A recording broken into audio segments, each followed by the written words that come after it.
My knees became weak as I entered my son's room. I leaned against the door as my hand rested on my chest, and my breathing becomes heavier. That was so close. I don't know what else I will face tomorrow.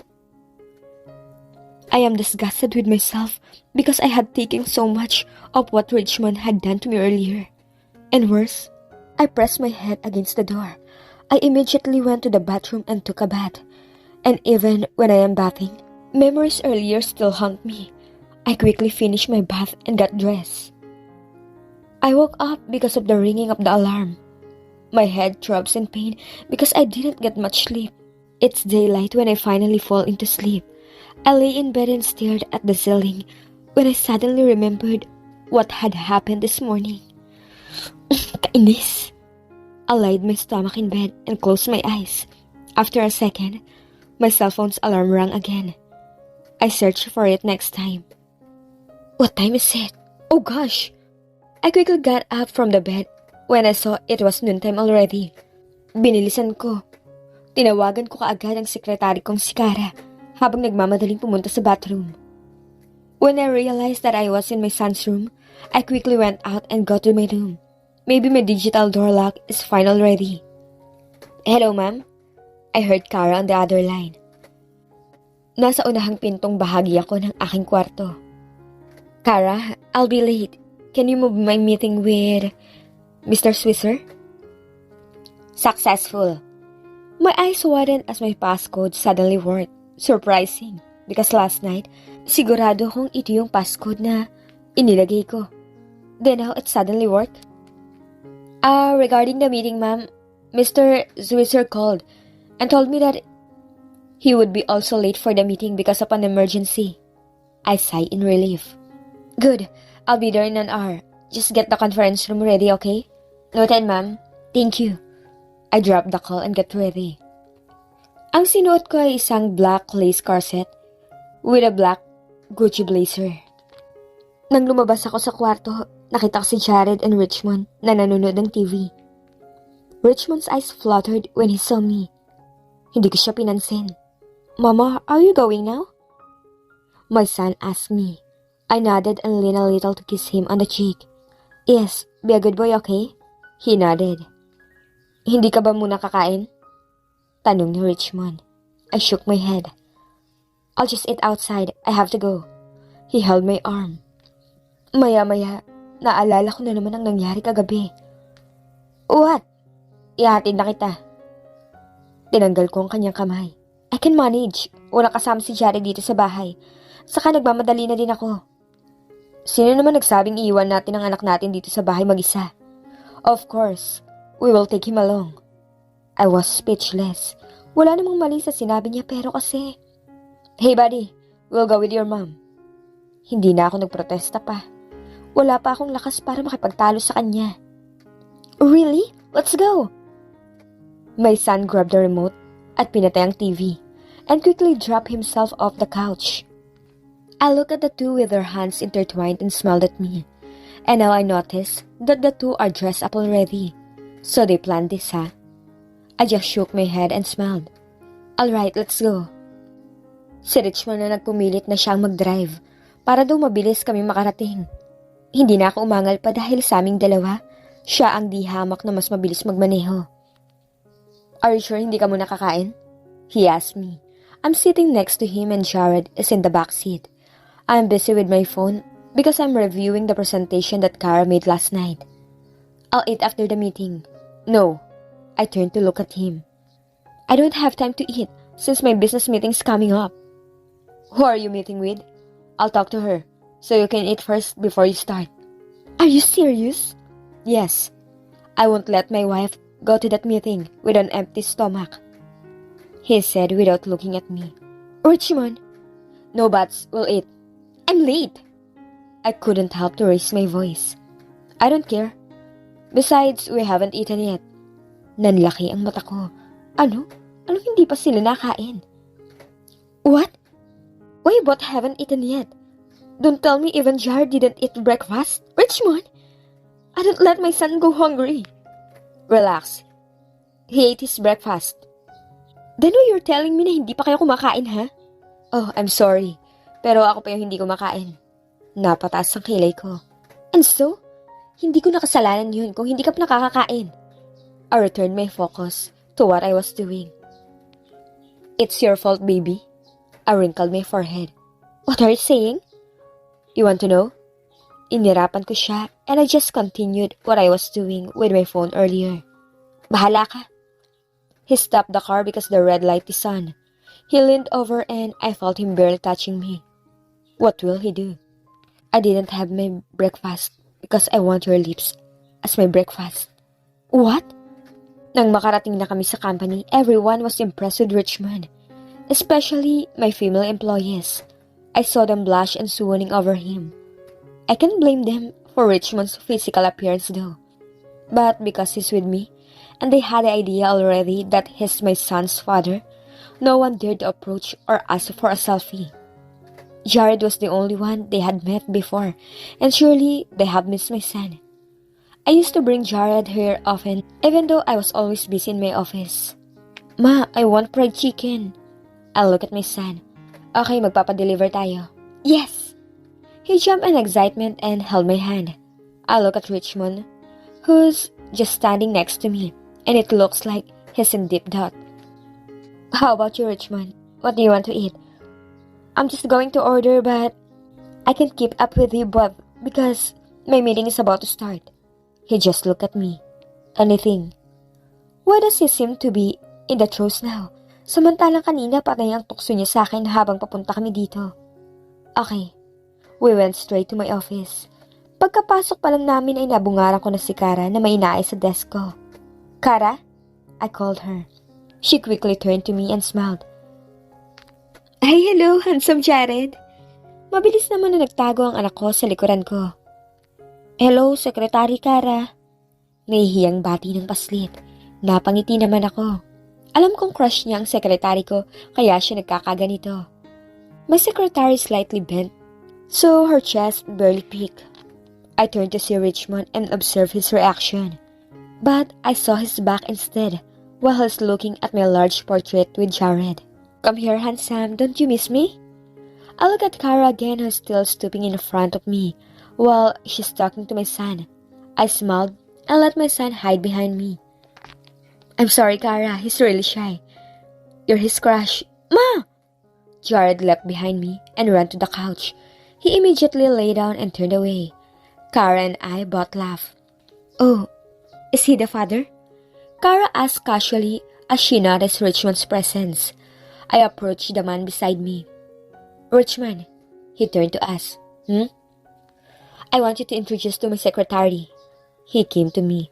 Kara, this is my son's father, Roselyn Villamayor. And Richmond, this is Kara Arnold, my personal secretary. Good afternoon, sir. Kara greeted and smiled warmly. One of the things that I like her the most is her attitude. She's kind and very professional. Hi, good afternoon. Balik na bati naman ni Richmond at hinablot ang baywang ko at idinikta ko sa kanya. Nanlaki ang mata ko dahil sa inakto niya. Richmond! Napatawa naman si Kara at para bang tuwang-tuwa siya sa nakikita niya. You look cute together, ma'am. Nahiya tuloy akong bigla. Kara. Thank you, Kara. Singit ni Richmond. I patted his arm around my tiny waist. You're welcome, sir. Tumingin sa akin si Kara. Oh, by the way, ma'am, Alex sent me an email earlier saying that he'll drop by. Richmond and I looked at each other. Really? How is he? How's the training? He's very good, ma'am. He's talkative but fun. I chuckled. Alex's attitude will never change, I'm sure. But that's one of the things that I like about him. He's really good, Kara. I hope you both get along well. I'm very sure of that, ma'am. Natuwa naman ako sa sagot niya. Later, her phone rings, and she takes it out of her coat pocket. Ma'am, can I excuse myself in a moment? I'll just take this important call. Sure, Kara. After Kara left, I immediately turned to Richmond and entangled his arm around me. What was that, Richmond? Nakakahiya sa sekretary ko. Ma, I'm hungry. Napalingon kami sa anak namin. Nakaupo ito sa may sofa habang nakakross ang mga braso at trenteng nakasandal sa sofa habang hawak ang iPad niya. Okay, I order now. Ma'am Roselyn, Mr. Swisher is in the conference room already. I look at Kara who was standing at the doorway. Okay, I'll follow. Please prepare the presentation, I said and she nodded. Nilingon ko si Richmond na nakakunot na ang noo. I'll go now. Ikaw na bahala magpa-deliver ng pagkain. Susunod na lang ako after our meeting. Sabi ko at pumunta ako sa may office desk ko. Kinuha ko ang bag at hinuhang makeup ko. Nag-retouch ako ng konti. So, you have a meeting with a guy? Yeah. I want to attend on your meeting. Napatigil ako sa pag-ayos dahil sa sinabi niya. At anong gagawin niya sa meeting namin? It's between me and him only. Seryosong saad ko at binalik na sa loob ng bag ko ang makeup ko. Do you really need to put that thing on your face for the important meeting? Seriously? What is the problem? I grabbed my bag and stood in front of him. Yes, because it's Mr. Swisher, Richmond. It's a very important business to deal with, I said and left in a hurry. So that's it. Thank you so much. You're indeed a beast, I said and winked at him. He smiled at what I did. I have known him for a long time and he was one of the people who helped me when I was just starting at my business. He's my business partner too. We had a meeting for the collaboration that we're going to bring in a few months. Grazie. I like yours too. He leaned on his chair and crossed his legs. He glanced up at me. If he were examining my whole being, he's a handsome man. His eyes are blue and his jaw is well defined. His eyelashes are perfectly curled and his body is godly. You're so handsome, Swisher. He rolled his eyes at me. That made me laugh. And yes, he's a gay. But despite his gender, he is highly praised by popular fashion icons here in Europe, including me. All fashion shows can't be called fashion show without him. He's very important in the fashion industry, and I'm very lucky that he became a friend.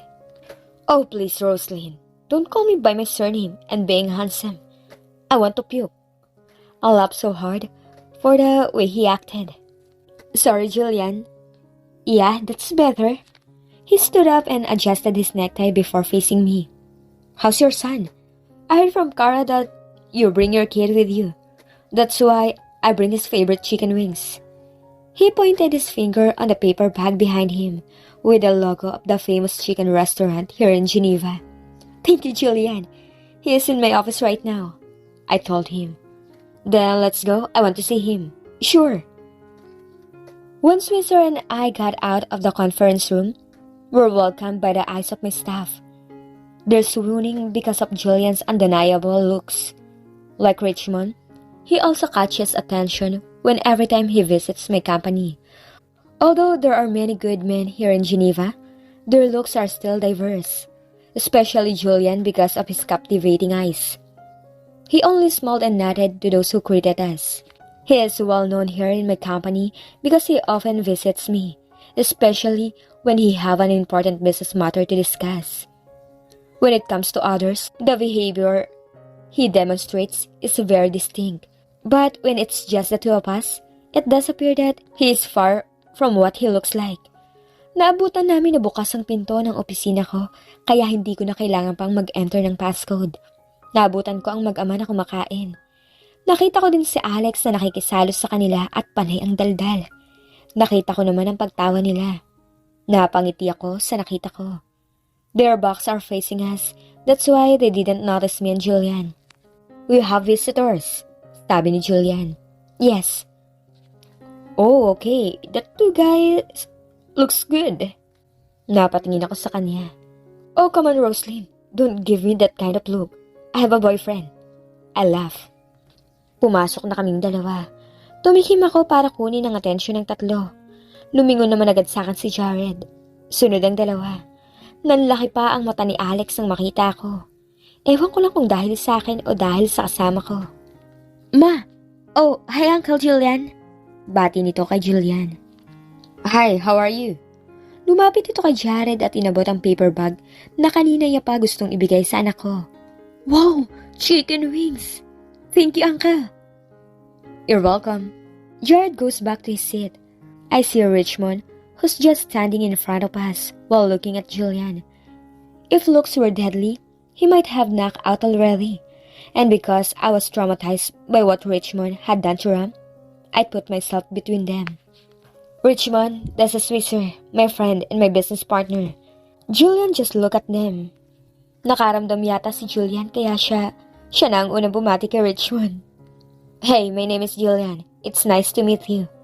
He offered his hand to Richmond. I sighed in relief after he accepted Julian's hand. Likewise, they let go of each other's hand and I smiled. That's it. Alex is here. Richmond said and turned away. Julian and I looked at each other. I think he's jealous. Bulong sa akin ni Julian at kiniliti ako sa baywang. Napatili ako dahil sa gulat. Nakuha namin ang atensyon ni Richmond at kunot noong tumingin sa amin. Ma, are you okay? Tanong ni Jared bago isubong chicken wings. Yes, I'm okay. Why both of you don't join us? I ordered a lot. Kesa sa magharutan kayong dalawa, right? Seryosong sabi ni Richmond. Ano daw? Nakita ko ang pagpipigil ni Alex na matawa. Pero tong kasama ko hindi naiintindihan ang sinabi ni Richmond. Mabuti na lang at hindi nakakaintindi ng Tagalog si Julian. My gosh, hindi na ba talaga siya nahiya? Kasama namin si Alex at ang anak ko. What did he say? Tanong ni Julian. I noticed that he is not affected by Richmond's presence and the eerie eye that he's giving us earlier.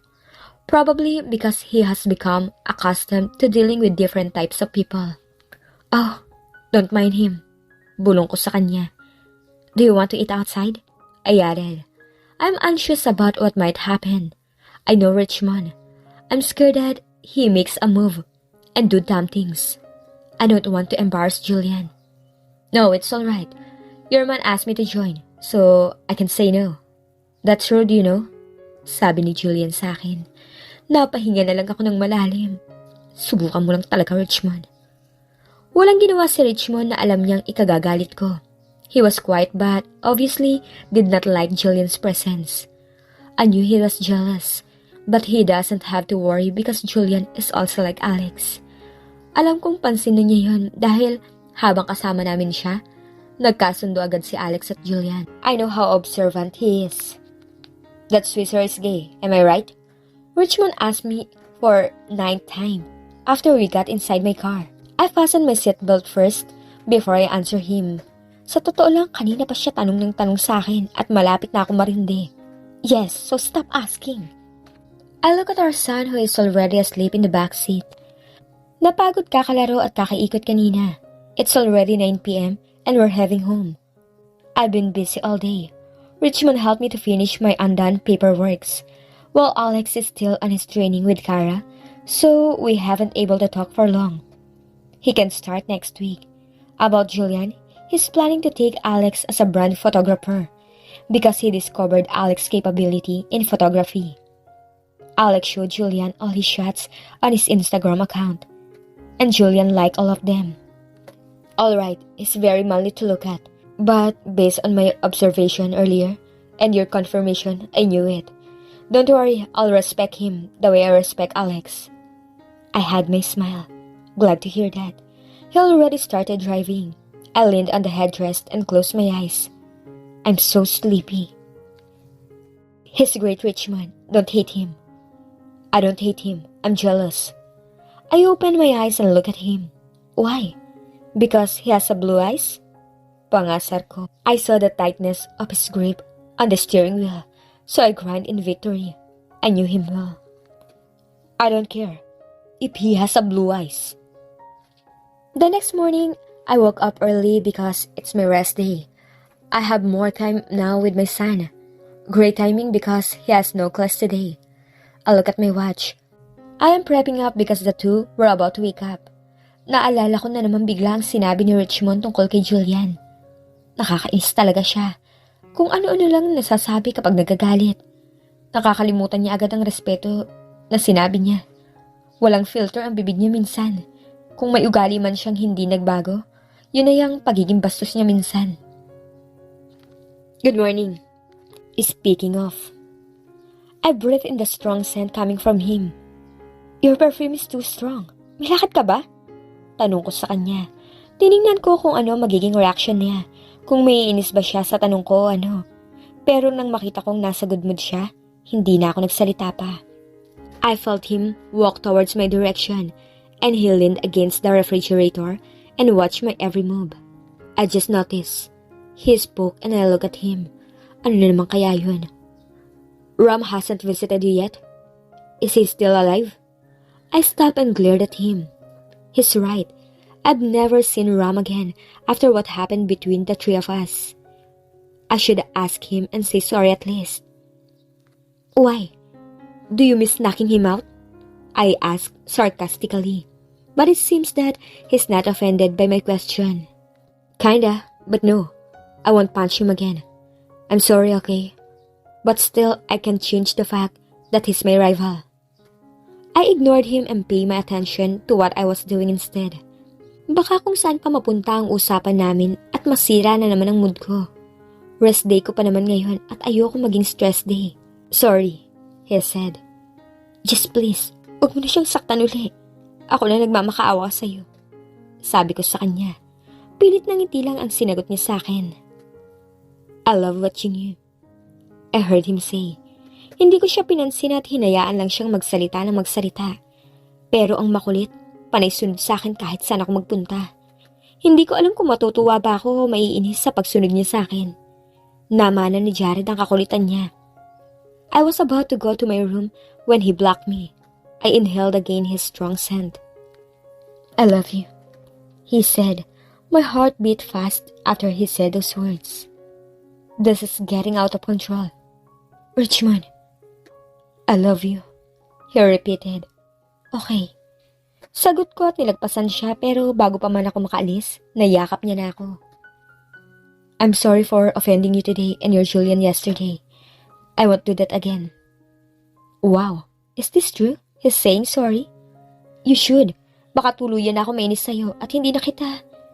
Napatigil ako nang mapansin kong iba na ang lumalabas sa bibig ko. Hindi na, tanong niya. Never mind.